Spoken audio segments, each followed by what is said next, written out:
My name is Robert Hastings. Thank you for coming. Declassified U.S. government documents and witness testimony from former or retired U.S. military personnel confirm beyond any doubt the reality of ongoing UFO incursions at nuclear weapons sites.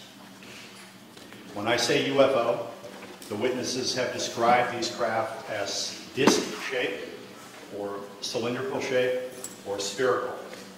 These objects are capable of hovering and high-velocity flight, usually completely silently.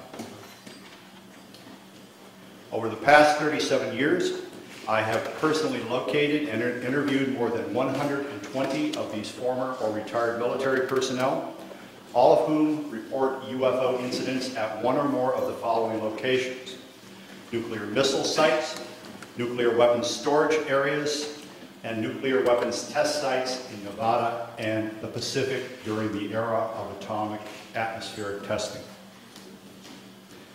While most of the incidents described apparently involved mere surveillance, presence of the objects with no apparent interaction with anything on the ground, some number of these incidents, as three of these gentlemen will discuss, seem to involve the deliberate tampering with the functionality of nuclear missiles on the part of whoever presumably is piloting the UFOs. Indeed, on one occasion, with which I am familiar, in 1966, according to a launch officer, David Shore, his missiles were temporarily activated just as his security guard was reporting a bright object moving from missile to missile to missile. Aside from the witnesses that I have personally located and interviewed, other persons have come forward to discuss their involvement in these incidents, including all of these gentlemen. They believe, as do I, that the American people have a right to know the facts, and indeed people everywhere have a right to know the facts. This is a national security issue, but it is also a need-to-know issue, a right-to-know issue. Citizens in every country on earth should be let in on this secret, in our opinion. Importantly, declassified KGB documents and witness testimony from former Soviet military personnel confirm that this type of UFO activity also occurred at Soviet nuclear missile sites during the Cold War era. Given the fact that these incidents have gone on over there, including one incident of their missiles being temporarily activated when a UFO was hovering above the missile base, identical to what occurred here, I think we can rule out that whoever are piloting these craft are either American or Russian. I think we can also rule out the Samoans. I believe, these gentlemen believe, that this planet is being visited by beings from another world who, for whatever reason, have taken an interest in the nuclear arms race which began at the end of World War II. Regarding the missile shutdown incidents, my opinion, their opinion, is that whoever are aboard these craft are sending a signal to both Washington and Moscow, among others, that we are playing with fire, that the possession and threatened use of nuclear weapons potentially threatens the human race and the integrity of the planetary environment. This, of course, is speculative. However, given the available facts, it is a viable scenario. Regarding UFOs, there are many unanswered questions. This event will only address a few of them. First, if beings from another world are indeed operating here, why are they interested in our nukes?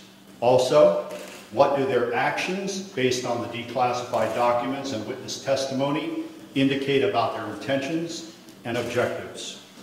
Also, why has the U.S. government chosen to keep U.S. citizens and people everywhere in the world in the dark about these very dramatic, very important events? And finally, isn't it time for the truth to be revealed, not only to U.S. citizens, but humans everywhere? I'm now going to turn over the proceedings to these gentlemen who will introduce themselves. Following our statements, there will be a question and answer period. We will also make ourselves available for extended interviews following the main event.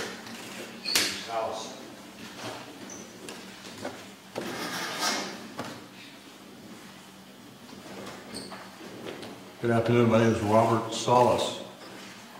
In 1967, I was a first lieutenant stationed at Malmstrom Air Force Base, Montana. I was a missile launch officer.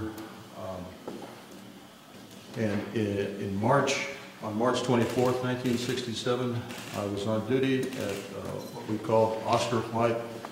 It is a underground capsule hardened site, about 60 feet underground. We had security guards topside.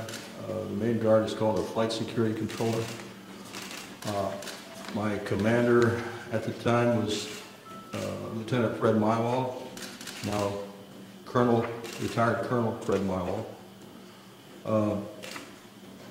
Sometime in the evening hours on March 24th, I received a call from one of my topside guards, the flight security controller, stating that they had been observing strange lights in the sky making odd maneuvers and wanted to report it.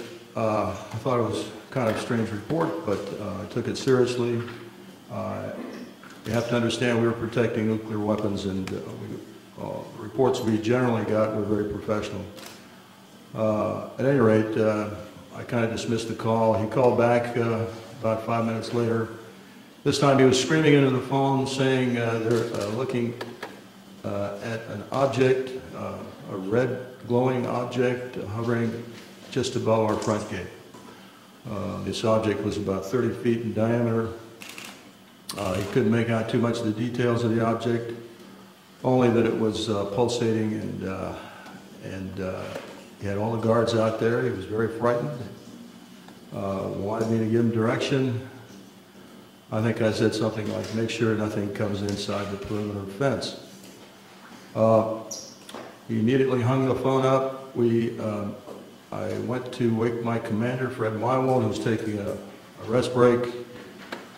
Started to tell him about the phone call, and just as I told him, our missiles began going into what's called a no-go condition or unlaunchable. Essentially, they were disabled while this object was still hovering over our site, our launch control facility. At that point, we went through our procedures. He reported back to the command post the incident. We also had some security lights, meaning security incursions at some of the launch facilities. So I called the guard back upstairs and directed that the security team be sent out. At this point, the guard told me the object had left at high speed. Again, silent, no noise. The security guards got out to the launch facility and reported back that they were seeing this object again. They also lost radio contact. This incident terminated at that point. We reset the security alarms, but the missiles themselves were still disabled. We had to call in for maintenance teams to come out and bring them back up on alert. The main indication we got from our equipment was this was a guidance and control system failure. I want to emphasize that the security people upstairs had no control authority over, they had no equipment up there, no ability to affect any kind of system shutdown on our missiles. All the control systems were underground.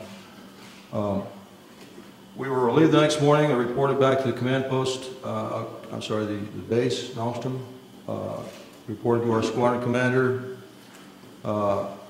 He was white as a sheet, didn't know how to explain the event. I asked him specifically if it could have been an Air Force exercise, and he assured me that it was not an Air Force exercise. There was also a member of the Air Force Office of Special Investigations in the room. He ordered us to not ever talk about this. I even signed a non-disclosure statement to that effect. This was, and I didn't talk about it, until 1994 I was able to come across a little paragraph in a book called Above Top Secret by Timothy Good. And on page 301 of that book, there's a short paragraph about missiles being shut down while UFOs were overhead. At that point, with the help of Mr. James Klotz, my investigator, we requested the Air Force to send us documents about this shutdown, not mentioning the word UFO. We did get the Air Force to declassify what we'll call the Echo flight incident. Let me back up a little bit. During the report to the command post, my commander, Fred Milo, turned to me and said the same thing happened at another site. At the time, I thought he meant that evening, but it turns out the same thing had happened a week earlier at another site, and he was probably referring to the Echo flight. At any rate, at that point, when we got the Echo flight incident declassified, I felt I was able to come forward and start talking about it because I thought that's where I was. It wasn't until later I found out it was an Oscar flight, and I realized that not only our flight had gone down, 10 missiles, but the Echo flight also went down about a week earlier on March 16th. We have extensive documentation on the Echo flight incident that we received from the Air Force under the Freedom of Information Act. We have the testimony of Walt Fiegel, who was the deputy missile crew commander at Echo flight. I have a couple of letters from the commander, Eric Carlson. Colonel Mywald gave me a telephone interview about this in 1996. I've got that on tape, and he's given me permission to use that. So we've got audio recordings of some of these witnesses. We've got written statements. We've got documentation from the Air Force. All of this supporting what I just told you.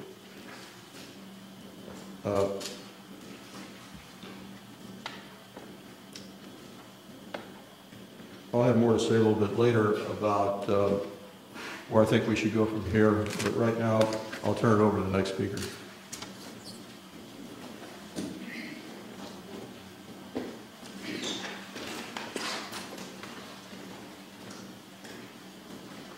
Good afternoon. My name is Dwayne Arneson.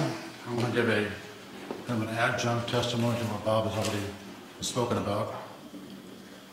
After graduating from college with degrees in physics and math, I entered the Air Force, got a commission, and served 26 years as a communication electronics officer in positions all over the world, including Vietnam. My highest clearance held was a top secret crypto special compartment of information talent keyhole. For those that know clearances, you got to be almost squeaky clean to get that. Back in 1967, I was officer in charge of the Communications Center at the 28th Air Division in Great Falls, Montana. I was also the crypto custodian. I was a top secret control officer for the division, and I passed out nuclear launch authenticators. In March of that particular year, I can clearly recall a message coming through my communications center, which basically said what Bob has already talked about, that a UFO did in fact shut down several missile silos in Montana. Not being a missile type, I didn't know Oscar flight from Echo flight, so I couldn't relate to any of those details. But the fact was that missiles were shut down by them. Later on, in the mid-70s, about 1975, I was commander of a radar site in Maine, which was adjacent to Loring Air Force Base. Periodically, my security cop and I met with the SAC security police.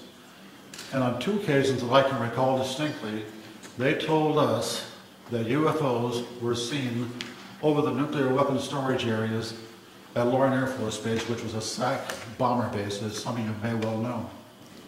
I don't know what the details were. I don't know if any nukes were damaged or deactivated. I never saw a report on that, so I really can't say. That is history. After retiring from the Air Force, I went to work for Boeing as a computer systems analyst. Bob didn't mention this, but one of my first supervisors at Boeing was Robert Kaminsky. He has since passed away.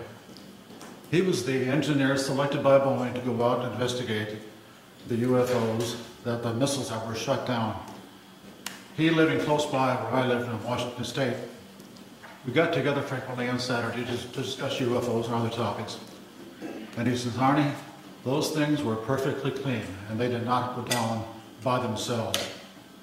He then went on to say that halfway through the investigation, the Air Force sent Boeing a message which said, stop the investigation and do not, repeat, do not send us a report. He told me that personally on 2 or 3 different occasions, and no hesitation at all. In conclusion, I've studied UFOs for over 60 years, believe it or not, and I am convinced that somebody out there is trying to send us a message. If I knew who they were, I probably would not be here. Thanks for your time.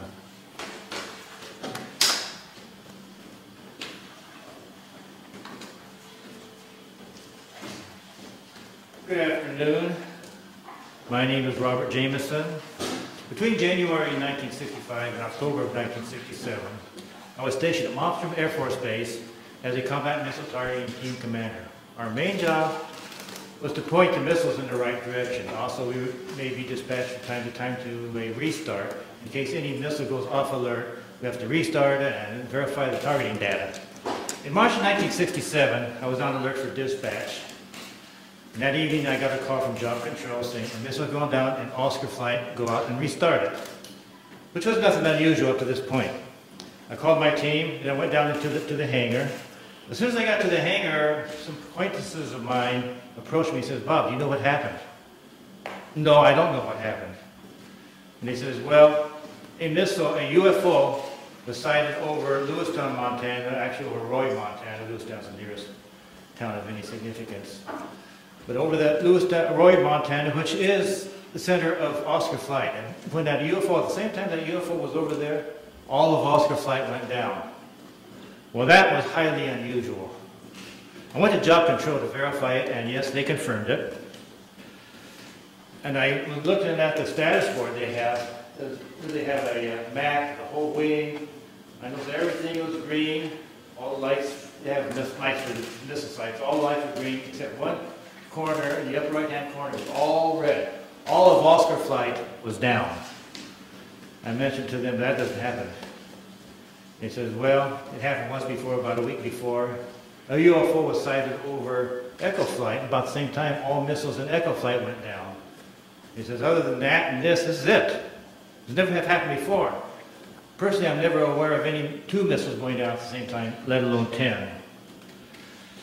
I also learned, UFO people in Job Control was telling me, that earlier that day, a UFO was sighted over Belt, Montana, another town in Montana, small town east of Malmstrom. And it went into a canyon. And immediately they notified the Air Force. We sent a team out there to investigate it, and sure enough, there was a UFO apparently at the bottom of that canyon. Job Control told me, go over to the emergency command post they have set up in the colonel's briefing room. I had access to that location. I went over there. The room was too crowded to really gain anything. I did hear radio contacts with a team out on the field mentioning lights at the bottom and everything, but I couldn't get too close enough to really find out what was going to happen. I left the room and started wandering around getting my team ready. Went into debriefing. We always go, before a job, we go to a debriefing. Here's where they give us information such as road conditions and weather conditions, things we might expect out in the field. So I went over there, and they went through the normal debriefing, and then they said to me, I want you to go to another table at the other end of the briefing room for a special briefing. I went over there, and another NCO approached me. I knew him because he sometimes was our debriefer or briefer. And he says, look, we have a problem. We have UFOs in the area. They've been messing with our missile sites. There's certain procedures we want you to do if you should see one out in the field. And he proceeded to tell me what to do. If we're out on the road, we see a UFO, we do not go to the launcher, but instead to the nearest launch control facility. Also, we call Job Control and let them know what we're doing. If we're at a site and we're penetrating, then we have to stop what we're doing, remove ourselves from the site, call Job Control. We all have radio controls, radio contacts with all these. Call the Job Control and wait for further instructions. Now, if we're at the site and we're doing our work, I'm going to take myself, my team, and the targeting tapes, go into the launcher, close the personnel hatch. Now, all the teams, before you go out to the field, will take with us an armed guard. That's just normal. We have to leave the one guard, armed guard, on top, all by himself, and he's supposed to report to job control or the launch control facility what he was seeing. And then I says, okay, but then he says, one other thing, don't leave yet. We're going to hold everybody back until we're sure that all the activity out in the field has ceased, at least for the time being. So I waited around about an hour and a half. He was all ready to go. And they contacted me and said, okay, you can go now. So I went with my team. We went out to the field. We restarted. We had to go to Oscar flight. That's not a very pleasant thing. Oscar flight is 120 miles. It's the furthest flight from the base. And in Air Force trucks, that's not the most comfortable ride. But nevertheless, we went out to Oscar flight. And we restarted, I think it was either 3 or 4 missiles. This is where Bob was at the time. We restarted 3 or 4 of their missiles. The startups were successful, and I saw no incidents in the field. When I came back, we have to go through debriefing. First things I asked them upon return to the base, what about this missile out in Belt? They said as soon as daylight came, we were going to send choppers over. It was nighttime when they first saw it, and no one was going to have them scale down the mountain at nighttime. So they were going to send some choppers down and scale the mountain, scale the canyon, daylight time. As soon as daylight time came up, this thing shot up right through everything, just disappeared more or less. So that was that. Now, also, about a week later, I also heard that a UFO was sighted over India flight, and there was a partial shutdown. I think 4 or 5 missiles was shut down in India flight with a UFO overhead, not the whole flight. And I had to go out and restart at least 2 of them. And then the rest of my time at Montana, I was involved in no more further UFO incidents. Nothing else happened. And then I went on elsewhere.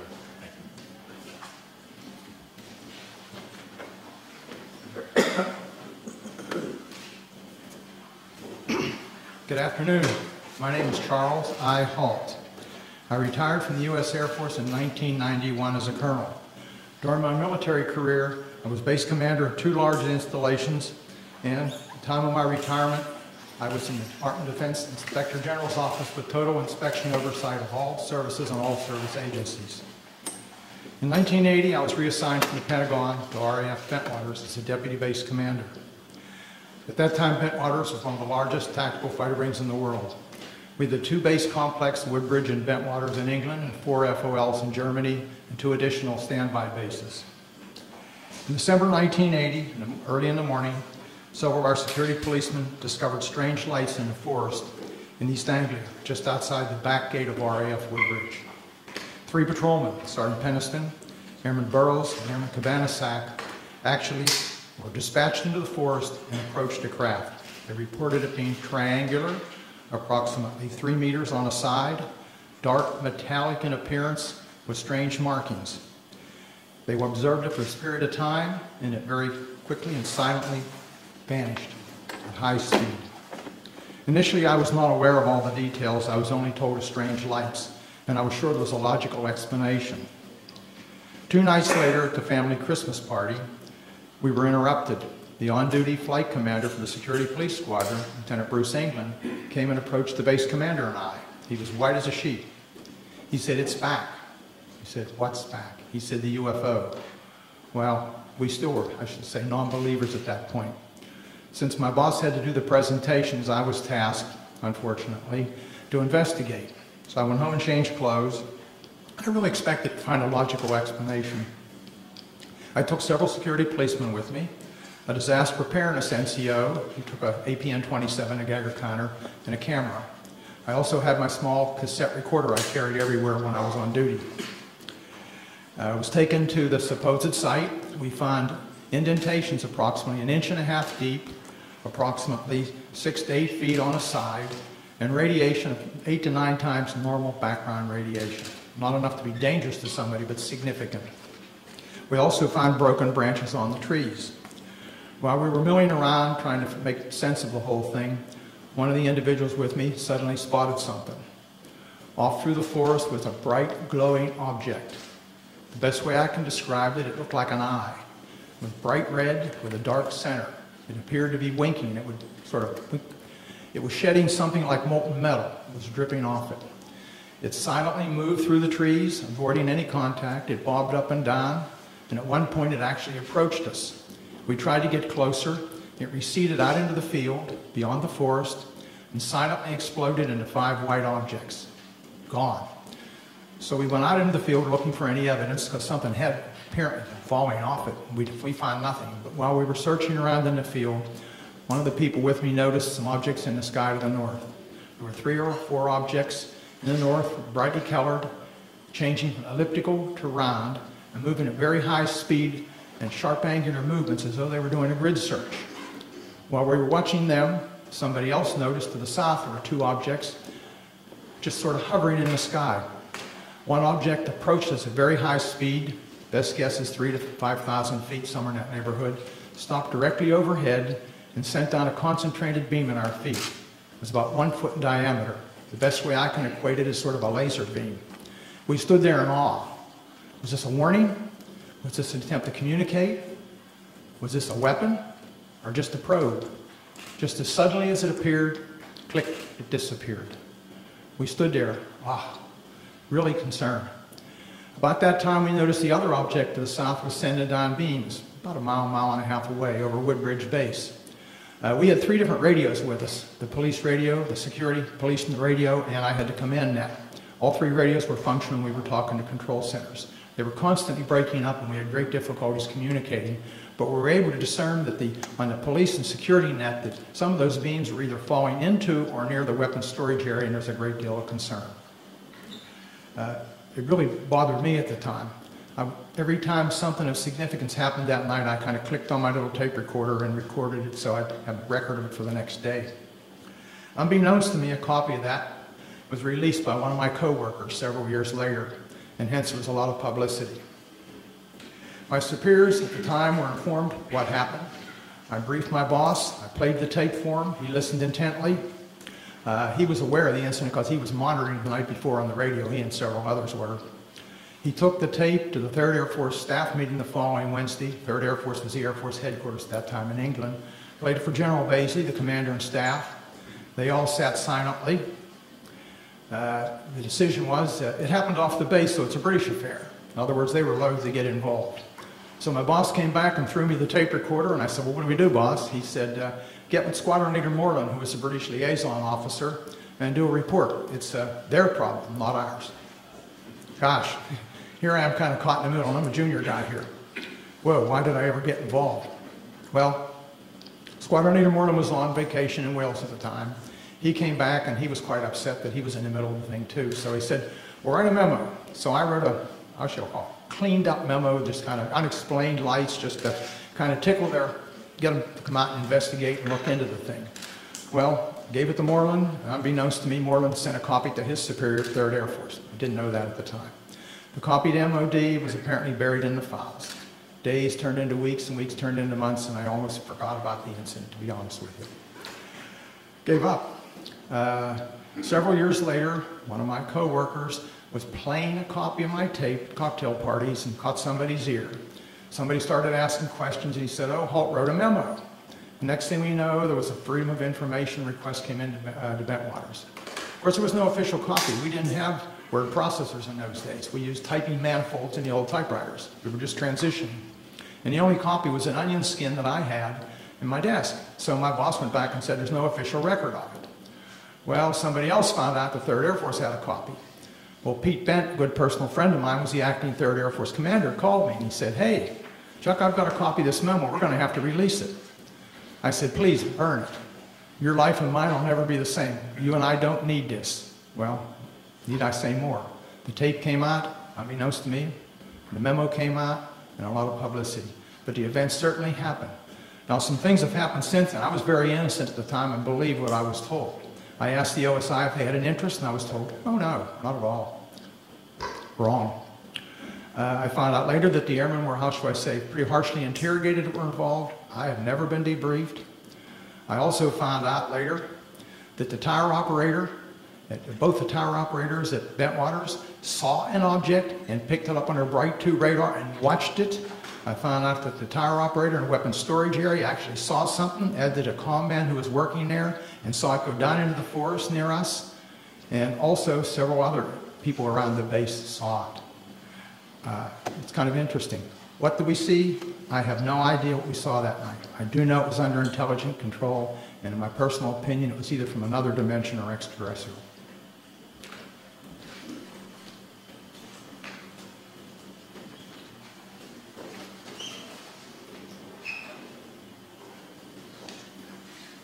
Good afternoon.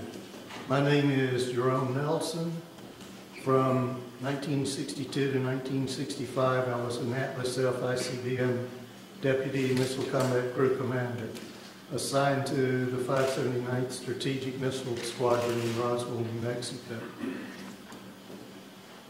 Sometime during the winter of 1963 through 1964, while I was on alert duty in the Launch Control Center at Atlas Site 9 west of Roswell, my topside security guard called me on the telephone and reported a bright light that is a fully illuminated round object was hovering silently over the missile silo and shining a light down onto it. I could tell that he was serious, and his voice revealed he was very frightened. After perhaps 5 minutes, the object left the vicinity. Even before it left, I called the base command post at Walker Air Force Base and reported the incident. I was concerned the object would somehow sabotage the missile.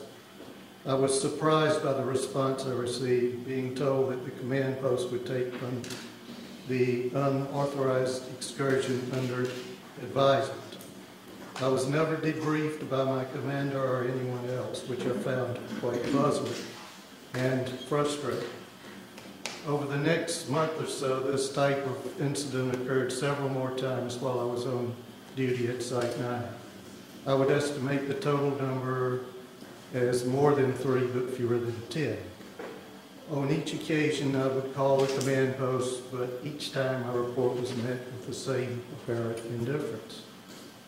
During each of these incidents I witnessed, the guard would call the Launch Control Center and report the UFO. Several guards were involved over time and were all obviously frightened by the object hovering over the site. Their voices were actually trembling. Because of my duties in the Launch Control Center, I could not go topside and look at the objects myself. Only decades later did I learn that at least one missile facility technician, Bob Kaplan, had been ordered to report to the Office of Special Investigations on base and make a report about a similar incident he had witnessed at Site 9 during the period. At the time this development was kept from me and my missile commander, I do not know whether anyone else was interviewed by the OSI, but I wasn't. That's my report.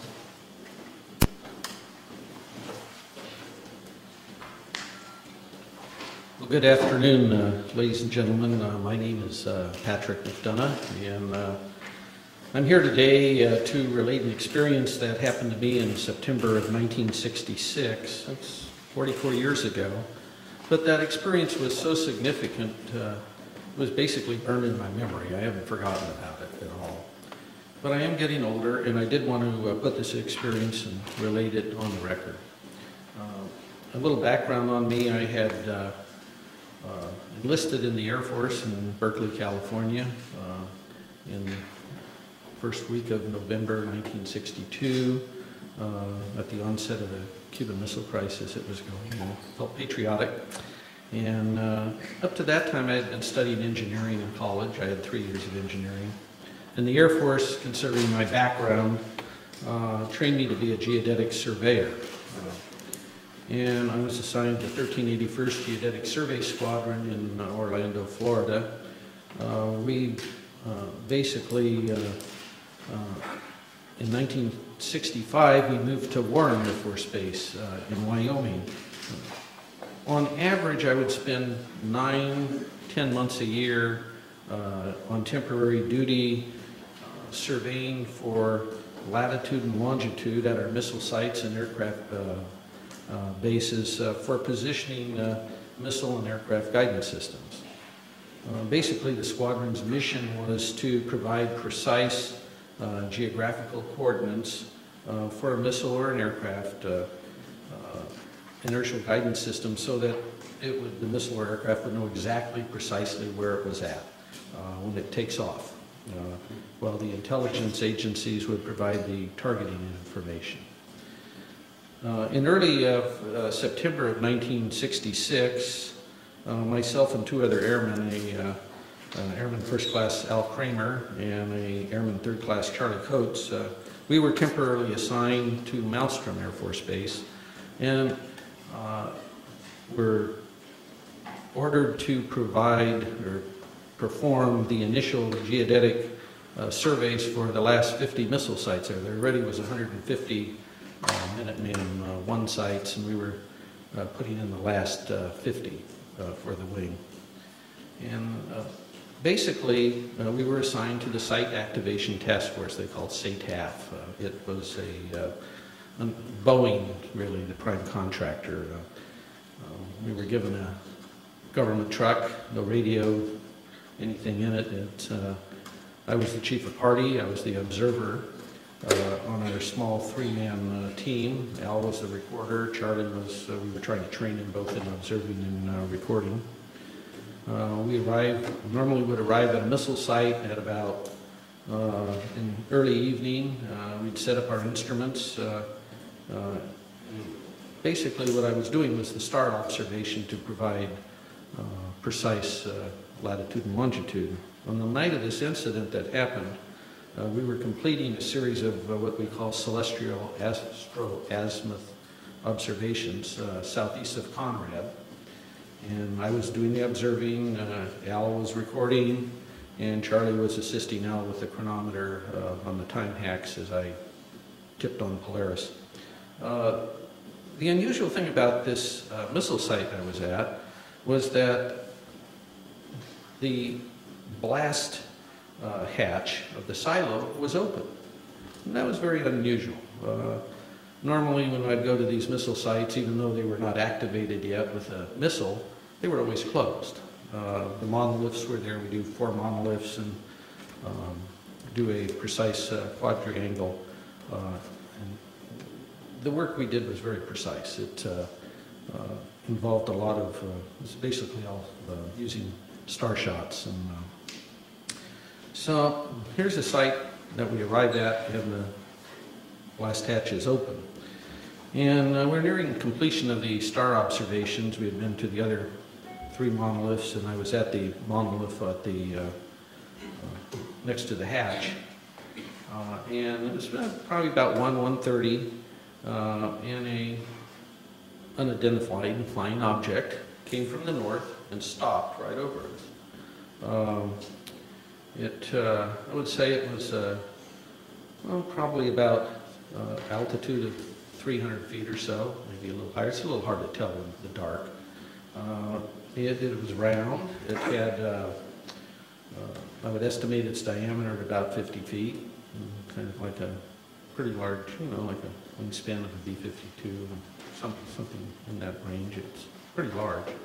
It seemed to have pulsating lights going around it, and it had a white light from the center looking down into the silo. There was no wind, there was no noise. Still, we stayed there maybe 20, 30 seconds at most. And then I just remember, I'm staring up at the stars, right? I'm a pretty keen observer of what's above me here in the celestial spirit there.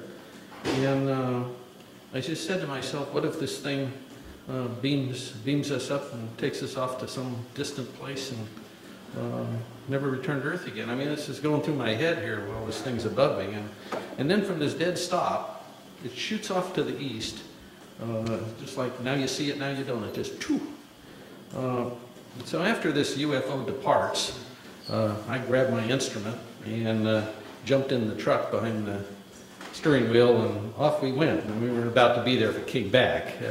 We didn't have guards with us because there was no missile. We didn't have a radio because we're not really in contact with the Air Force Base. I don't know any of this other stuff is even going on, to be honest with you. I mean, we're just kind of out there on our own doing these sites and mailing our material back. It was, wasn't even aware there was a UFO problem per se. But as it turned out, the night's events weren't totally over with us at that point. As we sped away and on our way back to Conrad, and, the Army Corps of Engineers had base rocked all the roads to take the weight of these missiles they were bringing in. And of course, these are new sites. And they took down all the signs to make the roads wider. And I go over the hill and come down, the headlights come down, there's no road there at T. And so I tried to make you either went to the right or left. I tried to go to the left towards Conrad, and the truck flipped over, and we ended up upside down. Fortunately, none of us were hurt. We walked probably about 2 hours to the nearby farmhouse, we call that nearby, and called the Montana Highway Patrol. The farmer drove us back to the accident site, and it was interesting when the highway patrolman arrived, because we told him, you know, how did this occur? He was asking us, and I told him that his dispatch had told him there had been over 20 reports to his office that night in reporting a UFO in the area. I wrote incident reports to the SATAF, Boeing, Montana's state regarding the accident. But you know, what was interesting was I never heard anything from the Air Force regarding the incident. And I never had to, there was no retribution or reimbursement required for me for rolling this truck. This truck had 18 miles on it that afternoon. It was a new truck. Okay, so nothing, I heard nothing. So this part was good because I didn't really want to buy the truck. I went back to my headquarters at Warren Air Force Base, and about a month and a half later I was discharged. I did not mention wrecking this truck up in Montana on one of my TDYs. They didn't ask me, and I didn't mention it. I didn't want to buy it. And but I must say now, in my 4 years that I had with this Geodetic Survey Squadron, I had worked on the latest missiles and aircraft in the U.S. Air Force inventory. And I worked everywhere on these guidance systems. And I never saw anything in the Air Force inventory that could perform like this UFO did. It's, I don't know what it was, but we sure didn't have any. I never saw anything like it. And I'd like to thank all of you for being here today, and thank the National Press Club. Hopefully someday we'll know in the near future that the government will perhaps release any information they have on UFOs. Thank you very much.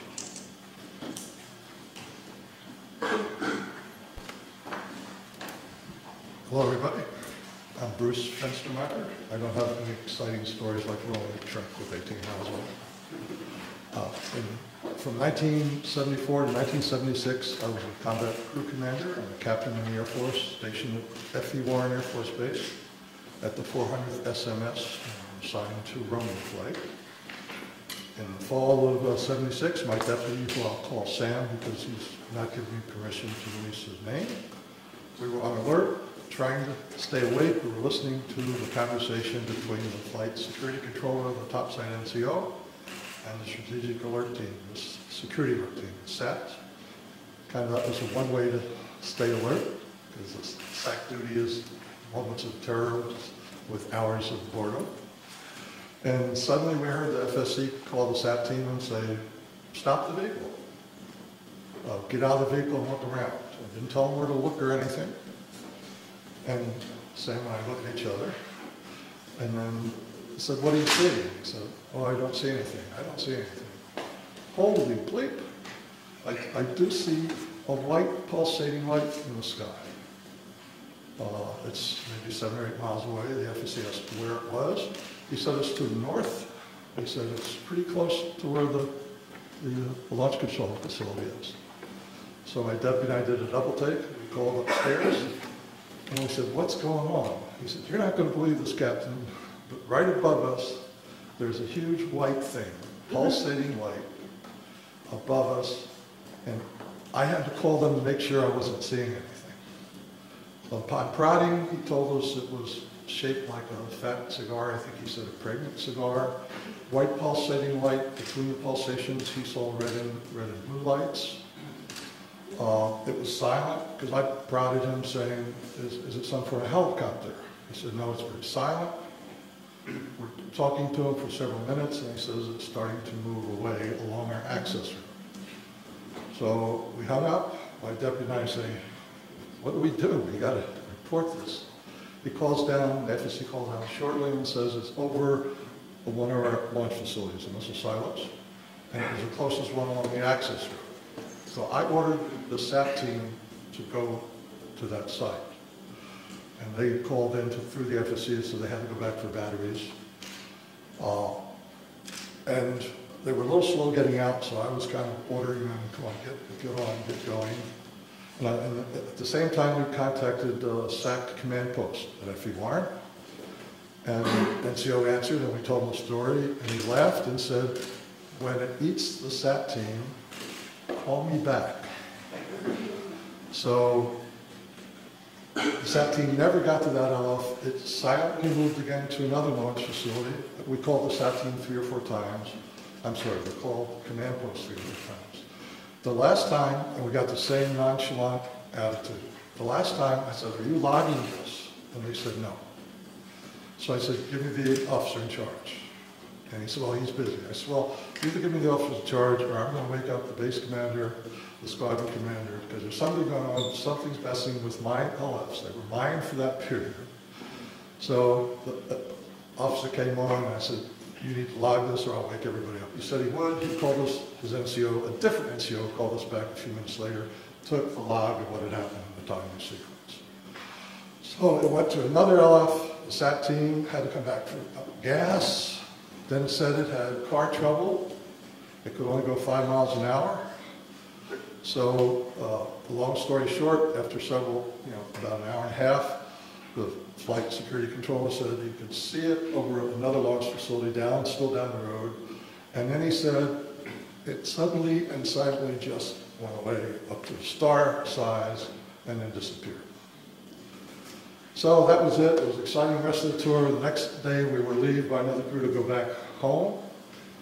And I went upstairs and the FSC is lying like in a chair in almost a fetal position. And I talked to him and he was scared.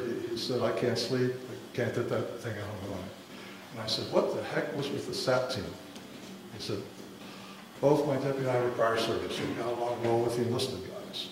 So I said, if you promise not to tell anybody, they told me they were not going to go to any LF with that thing over. No direct orders, no nothing, and in fact, they never left the launch control facility. We picked up the Quebec team on the way back, the Quebec crew, because Quebec was on the way to Romeo, and SAC like to save a little gas, so we rode shared. And they told us that earlier that evening, they had the same sort of thing flying over several of the launch facilities. And I said, what happened? You reported it. And they said, are you crazy? We didn't report it. We're not going to report it. I said, well, I did. He said, well, if you tell them about us, we're going to say it never happened. So we went back home. I reported to my squadron commander. The next few, we always have departure meetings when you go out for alert. The next several departure meetings, we have an unusual visitor. We have an officer in a uniform telling us that you may have heard rumors about this. It didn't happen. It's top secret. And I wanted to stand up and say, which is it? Did it happen or is it top secret? So that's my event, I think. Mr. Salas.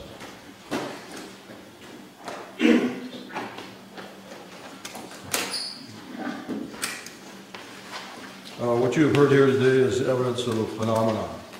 It sounds fantastic, and it is fantastic.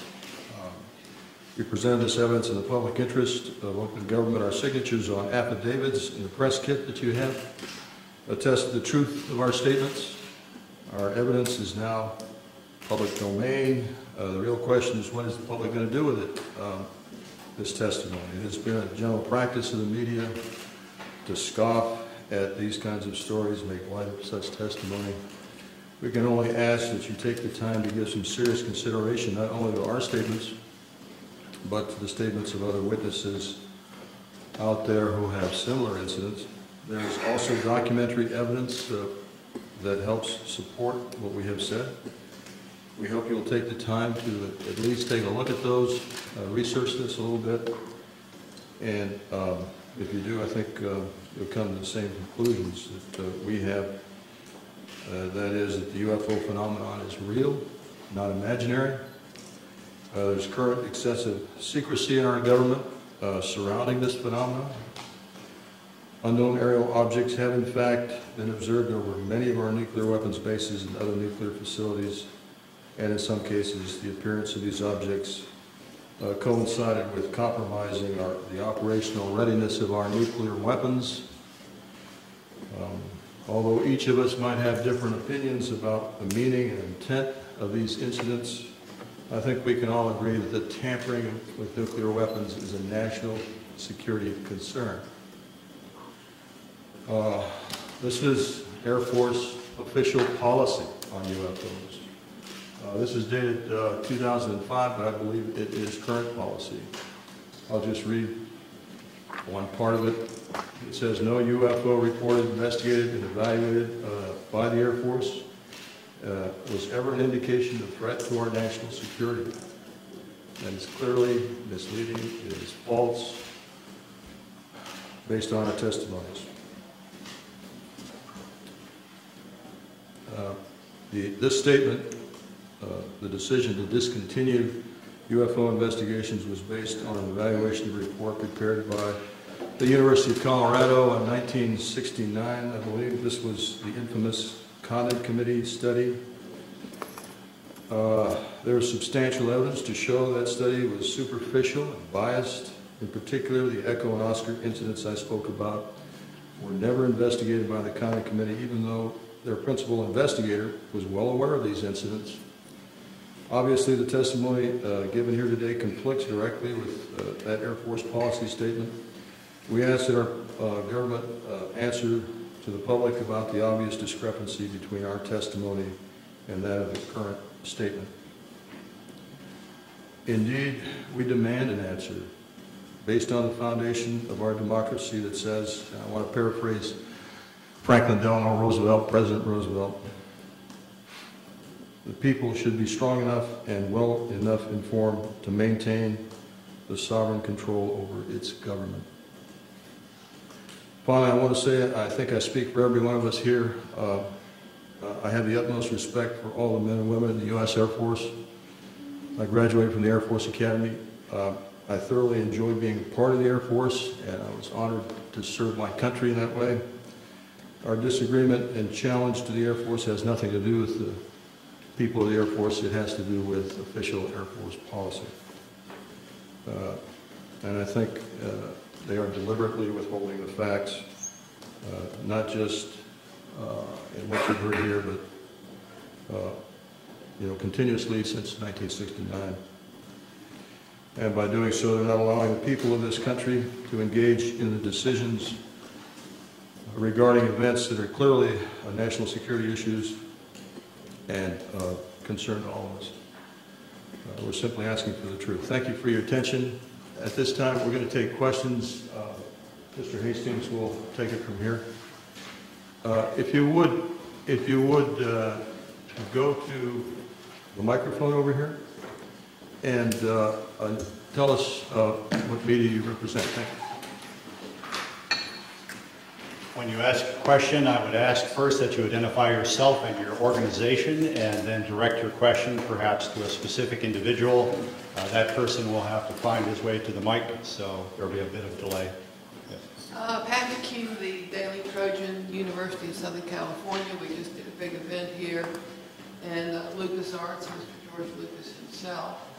I wanted to commend all of you. You guys are soft-spoken, but you carry a big stick, and that's exactly the way to approach this issue. I remember when UFOs first got going, it was like a laughing matter until they started revealing themselves in the deserts, Arizona, Colorado, and so forth and so on.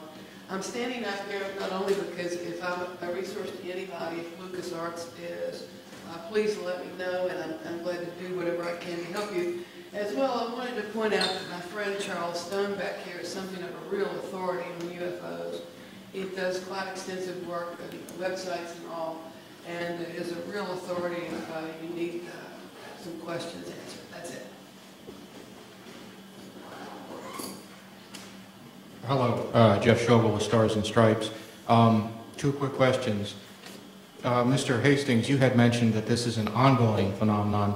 Is there an incident later than 1980 that you were aware of?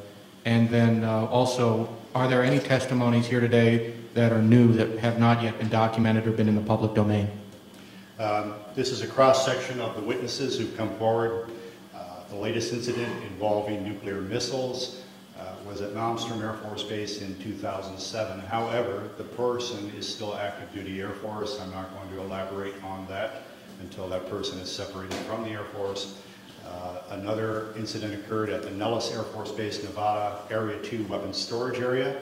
A series of incidents, the latest being in April of 2003, in which there were unidentified aerial objects maneuvering near the weapons bunkers at that facility. More recently, civilian sighting reports in Orange County, California, at the Seal Beach Naval Weapons Station, a series of bunkers, again containing nuclear weapons. There were local media reports of multiple sightings in March of 2009 near this weapons storage facility. This is ongoing. This is the tip of the iceberg. We can only catch as catch can. I am of the opinion that for every incident that I'm aware of, and for witnesses that we've got in hand, there could be 10, there could be 100, there could be many, many more incidents that I'll never know about because the people won't come forward. They'll wait years or decades to talk about what they know. And is anything that has been said here not been in the public domain before? I'm sorry? Anything that has been said here, I know I've heard the incident that Mr. Holt referred to, I've seen Mr. Salas. Is there anything here? The other people that you've heard here today, I reckon you've not heard about. The testimony of the majority of these people have not hit the national airwaves, so to speak, or the national media. There have been websites, I've written articles and so on, but the majority of these witnesses have not received national or international exposure. I think if we could, maybe limit one question per person so we can get everybody accommodated. Yes? Gentlemen, Stephen Smith, KSHE Radio, St. Louis. I commend you all for being here. What an incredible panel. And Robert, you and I have only spoken over the phone. I'm still in the I was at Naval Headquarters in communications through the Carter administration. And I can affirm what you're all saying. This phenomenon is incredibly real. And one day, a gentleman came into our comm station, came up to me, I had never seen him before, and said, "Do you know that we have aliens on ice?" And I was just taken back and speechless. I didn't pursue with any questioning. And he turned around and walked away and walked out. I have been a contactee twice in my life, both times in San Juan, California, one in 1986, one in 1997. Incredible experiences that I won't go into detail right now. But I just want to say, bravo, gentlemen. Thank you. Thank you. Spencer Ackerman with Wired. Mr. Hastings, could you elaborate on why you've speculated that the unidentified flying objects that all of you have described possess the agenda of trying to tell us to turn away from our path of use of nuclear weapons? Are there other potential explanations that you've considered you found less plausible? Is there a possible offensive threat to the world from these UFOs? As I said in my introductory remarks, that's speculative on my part. However, given the available evidence, that is a plausible scenario. We can clearly say, based on radar data, which are empirical, not anecdotal, that these objects have been tracked since the early 1950s, if not earlier, traveling up to 7,000 miles per hour, making right-angle turns at high rates of speed, instantaneously hovering, reversing course. If we or the Russians or any country on Earth had those kinds of craft in the early 50s, why have we spent the last several decades developing fixed-wing aircraft with far inferior abilities? These are clearly, in my view, a technology from somewhere else piloted by beings from obviously another world or another dimension. Moreover, the fact that missiles have been tampered with here and in the former Soviet Union, and on one occasion in each country, about which I'm aware, actually activated, I think we can rule out that these are the Americans attempting to start World War III or the Russians attempting to start World War III. Again, the technology involved is so superior, and we cannot conceive of a logical scenario whereby either of our countries would attempt to activate nuclear missiles for any reason under the sun. Now, our opinion is that whoever these beings are, they are indeed attempting to send a signal that we are playing with fire, that we are gambling with the human race's future. There are other possible scenarios. I have half-jokingly said from time to time, maybe they're planning to invade Earth and they don't want to inherit a radioactive environment when they do. Now, I don't believe that's what's going on by any means. I don't think humankind is in jeopardy from whoever they are and what their intentions are, except we will have our minds expanding. There will be a paradigm shift. Traditional institutions such as religions, governments, other social institutions may indeed be threatened by what is coming. That is just a logical consequence of what is about to occur. But if indeed this Earth is being visited by other races, and if those races are, one or more races, are in fact repeatedly monitoring and sometimes tampering with our nuclear weapons, that secret, in our view, should not be kept from the citizens of this planet any longer. But you don't think there's an offensive element to their contact? I don't think there's any potential hostility, except again to closed-minded people. Could I answer? Sure. This is to the question of hostility. What you've heard up here, and especially in my case, they could have done a lot more damage, in permanent damage to our weapon systems, and they didn't. All of these weapons, in my case, were brought back up on alert. It took a day or so, but everything was fine. If they wanted to destroy them with all the powers they seem to have, I think they could have done that job. So I personally don't think that this was a hostile intent. Hi, I'm Charles Stone with the Tiger News Service. I didn't ask my friend to come up and make that statement for me, but appreciate your patience. I've helped internationally in history of weapons of mass destruction, including going back to the 1940s. And these incidents go back to at least that period of time. There's U.S. government military facilities that were doing high-tech development in that period of time. Also, reportedly, they had UFO visitors of various types. And that there is archaeological evidence that there have been what we would call there's the evidence of what was almost certainly atomic warfare in ancient history, at least twice. And also that I'd like to mention that one of our biggest and most powerful government agencies was founded in part to monitor UFO activities. That was the National Security Agency in the late 1940s. Did you have a question, sir? Are you aware that the NSA was partially founded to monitor UFOs? I've heard rumors to that effect, and also the Central Intelligence Agency. In my view, those rumors aren't supported by any authoritative documentation at this point. I would not be surprised at the same time if that were ultimately proved true by historians, but that's as far as I think we can take it at this point. Right. Thank you. Thank you.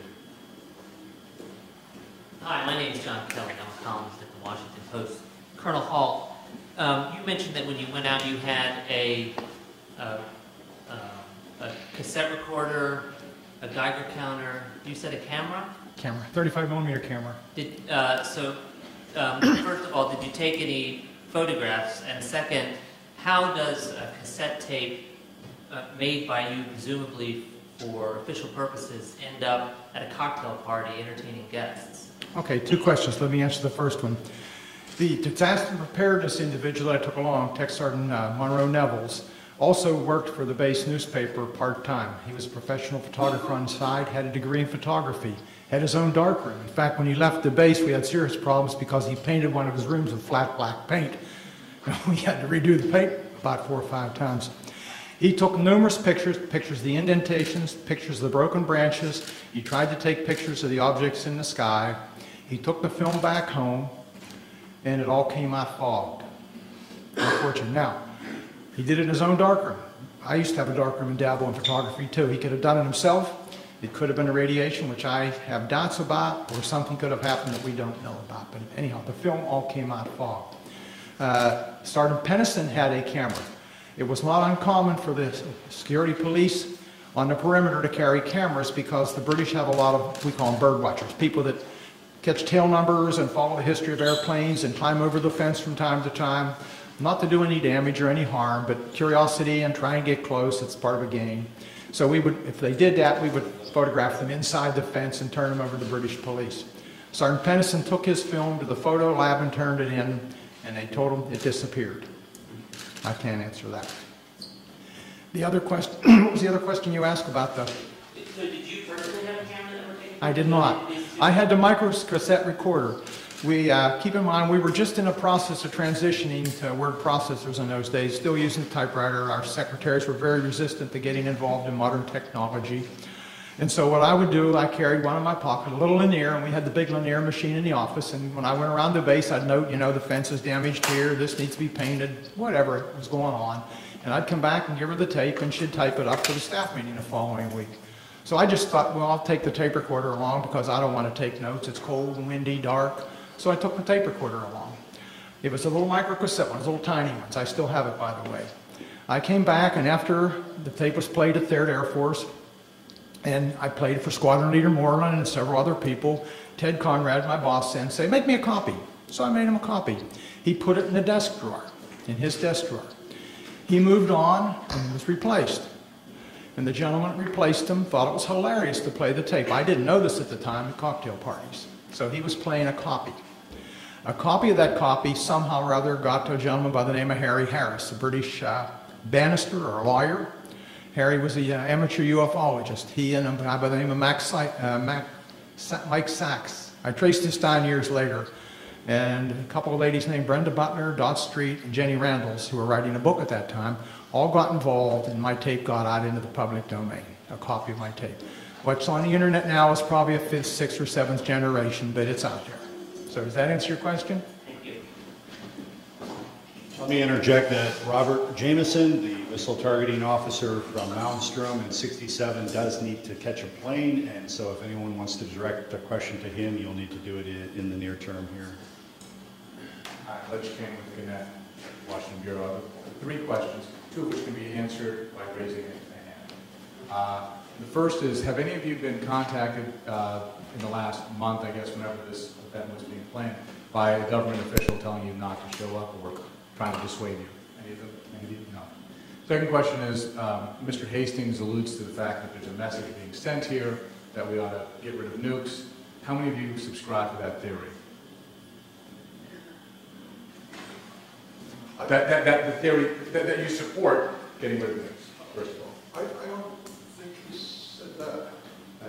Well, what you're being asked is, Bob and I are of the opinion that the bottom line is the best explanation for what has taken place at our nuclear weapon sites is that whoever in the UFOs are in effect sending a message, perhaps getting rid of nukes, expressing displeasure or concern, but certainly indicating an interference with the weapons. You're being asked whether you subscribe to that or not. Do you support? Not quite to that degree. I think they're modernists. I'm sure we don't mess things up. Do all of you support getting rid of nuclear weapons? Show of hands. Okay. Can I just add? Sure. With regard to, there The reason I came to the conclusion that this was a message was simply, again, they could have done a lot more destruction, I think, to our weapon systems, and they didn't. It was simply shining a light on our nuclear weapons and literally shining a light on nuclear facilities. This has happened all over the world. I can point to other instances where UFOs came over, shone a beam down on the weapons storage area where nukes were stored. To me, it's pretty clear. This is just, you know, we're shining a light on this. We're pointing it out. What are you people doing with nuclear weapons? And my final question, which does require somebody to speak, is, you know, you've talked about how society and the mainstream media sort of are very dismissive of all this. Can one or two of you talk about sort of the personal journey you've come to in terms of, you know, approaching family or friends or others about this when people may think it's kooky to talk about this? Can one or two of you talk about how, you know, how was it difficult? How difficult was it? That sort of thing. Thank you. Well, as a person who was very, very skeptical about this, what I call UFO nonsense, when that happened, I thought through the process of what the logical explanations are. After that, I was very careful about who I told what, because some of my friends, when I started on this, just laughed. So I got ridiculed. I was used to the ridicule from the Air Force, except for the dual standard. We're going to ridicule, but it's secret, we don't talk about it. And coming out was I came out a little bit. I talked to Robert. I gave him a little bit of the story. My name came out. I was concerned. I don't want to be considered a kook. I don't want to, you know, because I consider not so many anymore, but I consider some of the extremists a kooky. But I think it's more important that we come out and tell our story rationally and see that we aren't kooks. And this is what happened, and make your own judgment. But one of my concerns is that you all think I'm a kook, and I'm old enough that I don't really care that much. So is that okay? How old are you? 68. And you're going on 95. I would briefly add to that I made a decision decades ago that no matter who laughed at me or threw things at me, I would speak what I knew to be the facts. The world is filled with self-appointed UFO experts, persons who have all the answers, even though they've studied none of the facts. The scientific community is chock full of those folks. Journalism, frankly, is chock full of those folks. We're presenting credible witnesses for open minds, people who have an objective sense of their duty to inform the American public about the reality of the situation. We're providing you not only these witnesses, but many other witnesses who can testify as to the reality of all of this, and you may draw your own conclusions. I'm Lisa Fan from Epoch Times newspaper. My question is for Mr. Arneson. You mentioned there was someone over there trying to send us a message. I wonder what kind of a message. Do those aliens consider our Earth people have a threat to them, or they just try to defend, or they try to come here to occupy, take over Earth? What kind of message? If I knew that answer, I wouldn't be here. I really don't know. But they're trying to tell us something without a question. Whether it's don't go much further, get rid of the things, I don't have any idea. Are they from the extraterrestrial? Who knows? Are they from other dimensions? Who knows? Are they from underneath the Earth? Who knows? Your guess is as good as mine, and I can't answer that question. Anything else? The government are trying to conceal this information, the fact actually, for all those years. Do you think this would do good for the society's stability, or is it kind of prevent for some advance or further research from our society? That's a big one. We have been lied to for so many decades about the truth of the matter, and I think we need to have more openness in society as far as what these things are. Recently, in the last year or two, the Catholic Church has said publicly, you know, hey, it's okay. ETs can exist. They're our brothers, and they are theologically saying it's okay to believe in extraterrestrials. And if the Catholic Church says it, that's got to have a big stake, I would think, as far as the Western world is concerned anyhow. Do you think right now it's a time for human beings to admit there are other spiritual beings in the universe besides the human race? Oh yeah, I think that's it. The thing is, people are so wrapped up nowadays in their own world. They're worried about jobs, they're worried about mortgages. They could care less about UFOs and ETs and paranormal events and whatnot. That isn't even on their radar scope. Well, Unfortunately. Not the kids are, and not your high school and college set, they're in. I understand that. I haven't spoken to college students that much myself, but I understand that that is a fact. Yeah. And that's healthy. And I think that's right goodness. The Catholic Church is like the last bastion. Oh yeah. I just wonder what's in the archives in the Vatican as far as UFOs and things like that are concerned. If that could be released, wow, I bet it would blow the socks off a lot of people.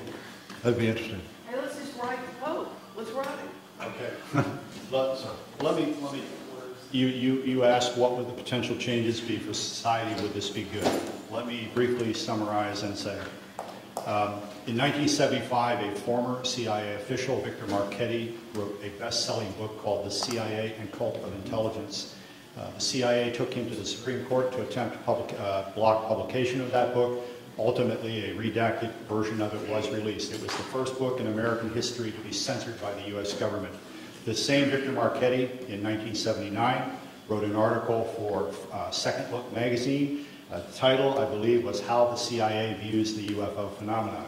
He said, among other things, this subject was so sensitive that you did not talk about it in the agency unless you had a need to. Nevertheless, there were rumors floating around at the highest levels of CIA about recovered crashed UFOs and the bodies of their crews. Thirdly, Victor Marchetti said, in his opinion, as an intelligence analyst with CIA for I think 11 years, he was of the opinion that no government on earth will voluntarily release this information because it would jeopardize the status quo, i.e. their power. Even if there's no hostile intent or implication for the visitation of these beings, if indeed these are extraterrestrials, even if they're not meaning us any harm whatsoever, governments have nothing to gain and everything to lose by admitting the reality of this. And Victor Marchetti's opinion is that this will probably come out, you know, by some action on the part of the phenomenon itself, which will leave no doubt in anyone's mind, but don't expect Washington or Moscow or any other government to volunteer all the reality of all of this. I'm Jim Kinnan. I'm a defense writer, long-standing in this town. In that newspaper, Business Week magazine, I was senior editor of Air Force Magazine. I'm going to ask a question, but I want to contribute something. When I was on Air Force Magazine, I was told by an Air Force colonel of law appointments that this was real and that we were actually dealing with aliens. I never had the guts to write. He said, you won't have the guts to write this. I said, no, because I have to confirm it. And if you can't tell me how to confirm it, he did give me a couple names, but it didn't pan out. I was like all the rest of the press. You know, I didn't have, if I couldn't confirm it, I wouldn't write it. Now, that may mean that we're somewhat cowardly, but at the same time, it means that we're also very firm. I do sympathize with the members of the press who do not write about this, even though I myself am convinced of it by now, because I was one of them. But now, I have a question contemporary. 2 years ago, the Air Force Chief of Staff and the Secretary of the Air Force were dismissed by the Secretary of Defense for, among other reasons, being sloppy in their management of nuclear weapons. We transported an armed one somewhere, we sent components overseas and so forth. This shook up the Air Force. I want to ask you gentlemen, in the aggregate or individually, do you think that this evidence of malfeasance ranks up there with not telling the public about alien or UFO intrusion at nuclear sites? Is there an equation?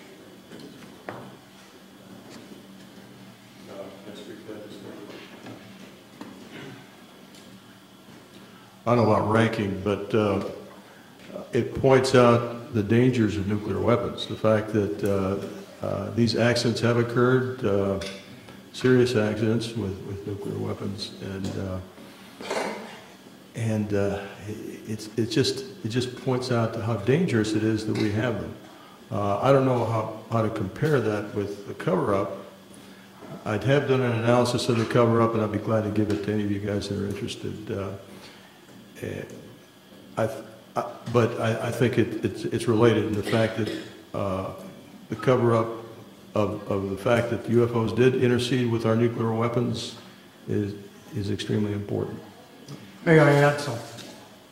This Air Force colonel who talked to me about all this, he did so in result of my questioning about it after a Japan Airlines freighter over Alaska was trailed by a UFO in 1987.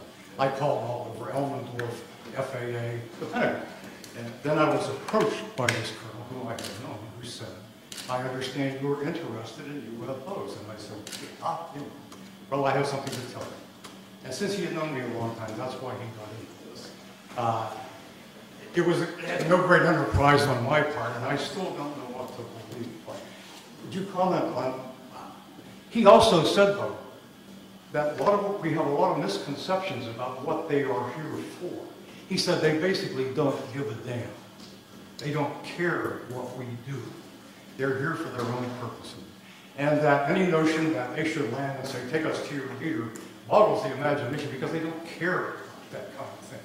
And I said, well, do you have any idea why they are here? He said no. And he didn't think anybody else in the Air Force or anywhere else did either. How does that work? Let me interject regarding the November '87 radar tracking incident that you alluded to. Right. And in recent years, you may know that the number 5 guy in the echelon at FAA, John Callahan, right. Has gone public and said that shortly after that happened, CIA agent, 2 agents, I believe, and some other government types convened a meeting at FAA headquarters and said we want all the radar tapes, all the voice tapes, and this never happened. I wasn't here. John Callahan said, how come we can't tell the people about this? According to this FAA administrator, the CIA agent said the people would panic, the public would panic. John Callahan, to his immense credit, kept some of the data down in his office. The CIA agent said, give me all of this. He gave him everything that was on the table, didn't tell him about what was downstairs. And when he left the agency, John Callahan released that to the public. So CIA is still quite involved in all of this. Leslie Kane's great book includes that again.